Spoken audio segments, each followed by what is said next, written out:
Bonjour à toutes et à tous, bienvenue sur, toujours pareil, KTV Kwezi FM, le 106.9 pour ce temps de parole.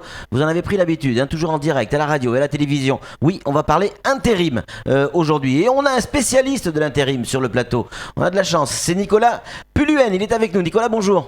Bonjour à toutes et à tous, merci de me recevoir. Merci à vous d'avoir accepté notre invitation. Alors aujourd'hui, vous représentez la société Proman. Oui. Aujourd'hui, hier et peut-être même demain. Et surtout demain, oui. Je vous le souhaite en tout cas. Proman est une société bien connue dans le monde de l'intérim. Je crois que c'est la 5e société la plus importante. Mais juste avant, on n'est pas forcément là pour faire une page de pub pour Proman, mais pour comprendre ce qu'est l'intérim. En quelques mots, intérim, ça veut dire quoi ? Alors concrètement, l'intérim, c'est un contrat, c'est une société de service avant tout, et on réalise un contrat tripartite entre une entreprise utilisatrice et un intérimaire. C'est-à-dire qu'il y a 3 personnes qui entrent en jeu. Nous réalisons un contrat de mission pour l'intérimaire qui va être délégué dans une entreprise, cette entreprise va recevoir un contrat de mise à disposition. C'est-à-dire que tout le monde a des droits et tout le monde aussi a des devoirs par rapport à ce contrat tripartite. Et l'idée, c'est d'alléger, je dirais, toute la partie administrative et recrutement de l'entreprise utilisatrice, d'un côté, et de donner du travail à la personne qui en cherche. Donc c'est ça, vous embauchez la personne qui cherche du travail et vous avez un client qui est l'entreprise, voilà. Mais ça veut dire que le salarié n'est pas salarié de l'entreprise, mais de chez vous. Pour faire court, en fait, on va nous faire les DUE, s'occuper du contrat de travail de la personne, de l'intérimaire, oui, qui va recevoir une feuille de paye de notre part, oui, et ensuite on va faire une facture au client de prestation de service. C'est ça. Voilà, tout simplement. Alors en métropole, c'est quelque chose qui existe depuis maintenant des années et des années. C'est toujours pas le cas à Mayotte. Le président du MEDEF, Thierry Gallarme, et le grand patron du MEDEF, Monsieur Gattaz, également le réclame, ce statut d'intérim ici à Mayotte. Est-ce que vous avez des informations par rapport à ça ? Pas plus que vous, je pense. Ouais. On attend. On a cru à un moment donné que ça allait venir dans le premier semestre 2016.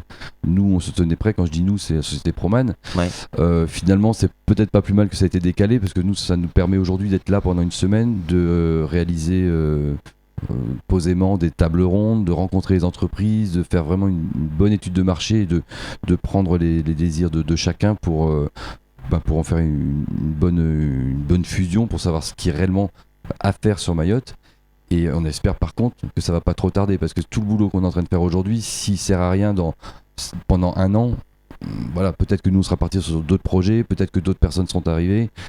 Voilà, c'est pour Hier, vous avez rencontré vos futurs clients, en tout cas potentiels, on va dire. Depuis jeudi, on fait que ça, oui. Qu'est-ce qu'il en ressort de ces différentes rencontres ? Est-ce qu'il y a véritablement un marché à Mayotte ? Alors, à l'unanimité, on a fait un petit questionnaire. Toutes les entreprises sont unanimes pour dire que l'intérim a sa place à Mayotte et qu'il est urgent que ça arrive pour plusieurs raisons. Certaines pour une question de souplesse, parce qu'elles ont des besoins ponctuels comme dans la restauration, d'autres pour de la gestion de chantier comme des grosses entreprises que je peux peut-être citer comme la Colas, qui ont des besoins permanents, qui ont des dizaines voire des centaines de personnes en contrat de chantier.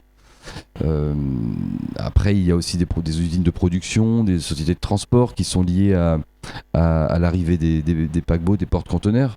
Voilà, là on est typiquement dans le cas de l'intérim, c'est-à-dire que le bateau arrive, ça donne du travail à des transitaires, à des transporteurs, à la grande distribution.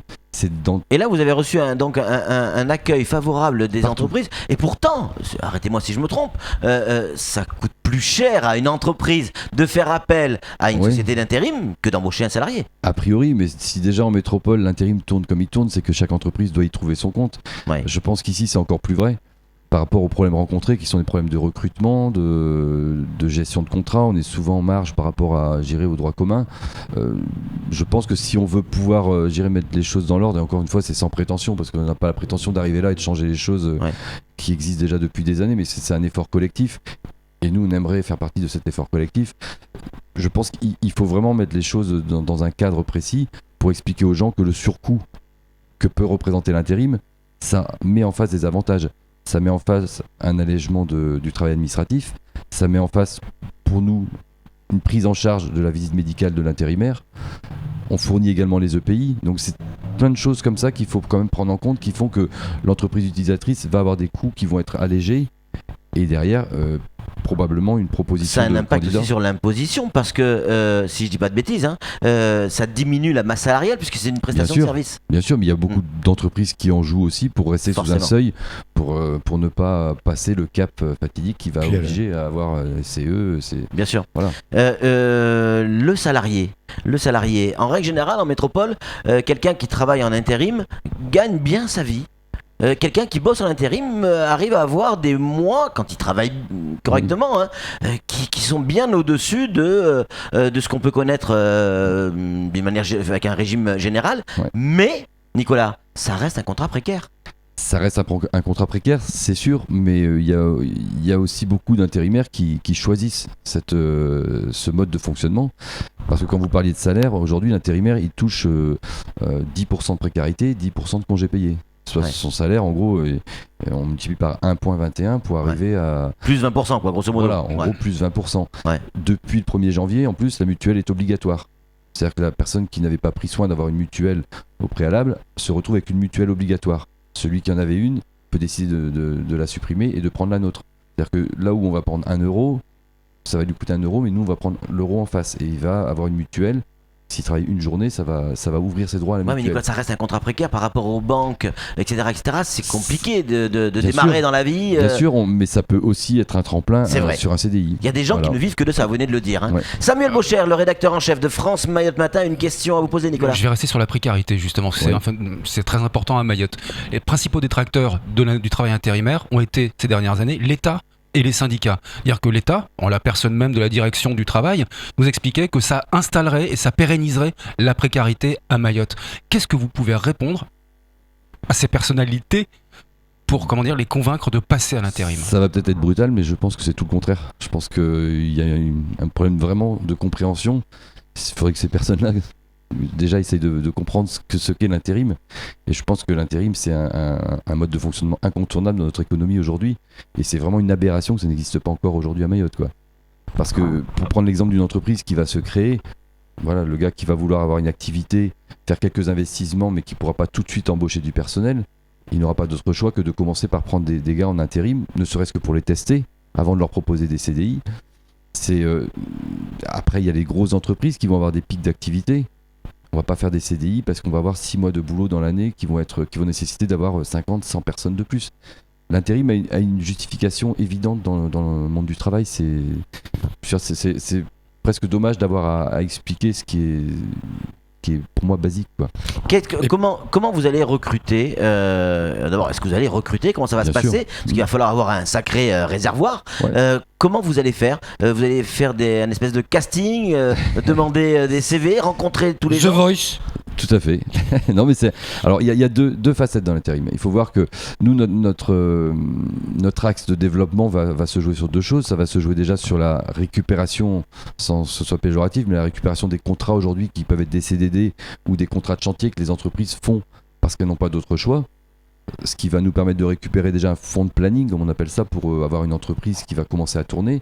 Ce qui va nous permettre d'avoir rapidement une rentabilité pour embaucher du monde en interne dans l'agence, pour pouvoir procéder à du vrai recrutement. C'est-à-dire qu'on va ouvrir le recrutement, recevoir des CV, convoquer des gens en agence, faire du contrôle de référence sur les CV, c'est-à-dire tout simplement, voilà, telle personne a travaillé à tel endroit, on va vérifier, on va appeler, vérifier si la personne a travaillé à tel endroit, quels sont les retours sur cette personne, et puis on va arriver à mettre des CV de côté, les tester, et puis constituer petit à petit un véritable vivier de personnel par qualification. Sam, pardon. J'essaye de faire tomber les tabous depuis des années sur l'intérim, donc une question toute simple.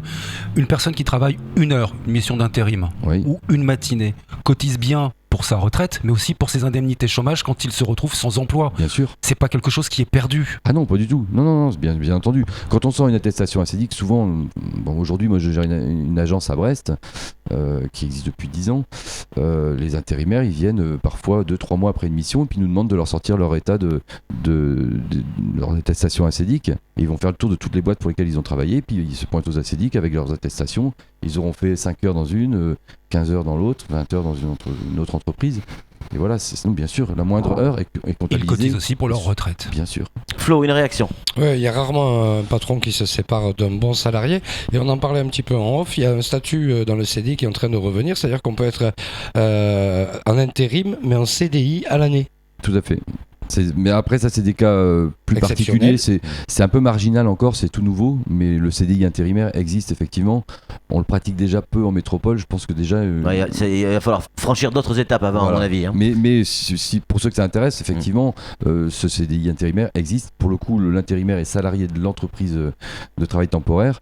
Et s'engage à accepter des missions dans 3 qualifications. Mais en cas de licenciement, ce n'est pas l'entreprise qui fait travailler l'intérimaire, c'est vous, comment dire, l'agence qui paierait les indemnités de départ, de licenciement ou de... Tout à fait. Et pour justifier encore tout à l'heure... C'est l'entreprise qui les paiera au prestataire de service. Ouais.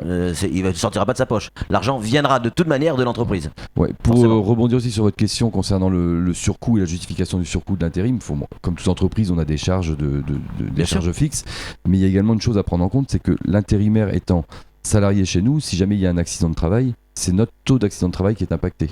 Ouais. Et voilà, si c'est des petits accidents, bon, ça l'impacte un tout petit peu, mais il ne faut pas oublier que si jamais une personne est gravement blessée et handicapée à vie, voire décédée, c'est des taux d'accident qui rendent l'agence entre guillemets inutilisable. C'est-à-dire qu'il faut recréer une autre agence pour que le taux d'AT reparte au taux de 3,30. Voilà. C'est des détails techniques, mais...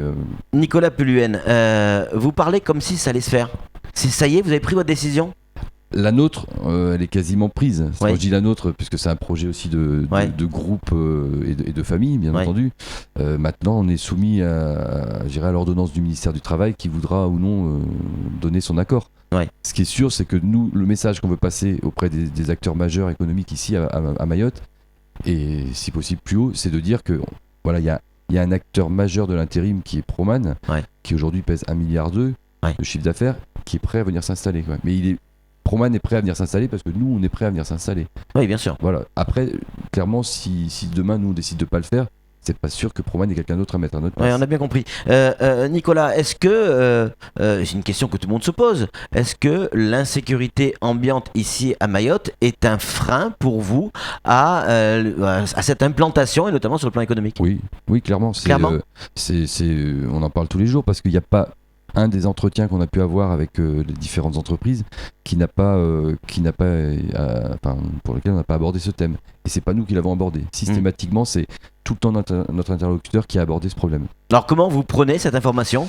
C'est un peu anxiogène. C'est clair que si on vient avec un petit garçon qui aurait 7 ans, si ça se passe dans les mois qui viennent, c'est pas anodin. Ce qui est clair, c'est que si on avait un adolescent aujourd'hui, on viendrait pas.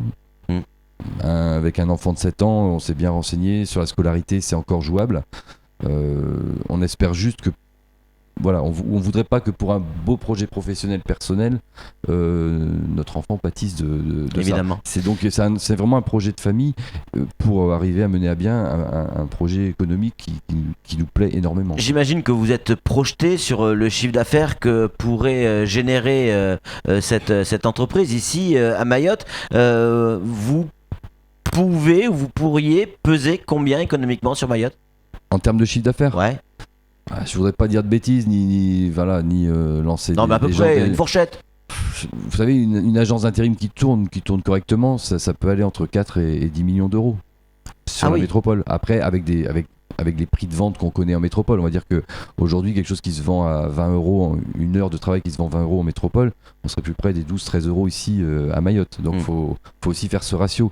Mais je pense qu'on peut être agréablement surpris par l'ampleur que peut prendre une telle activité, quoi. Dernière question en ce qui me concerne, la qualité de votre service. Parce que la qualité de votre service, c'est d'abord la capacité à votre salarié, d'être à la hauteur de la tâche qui lui est confiée.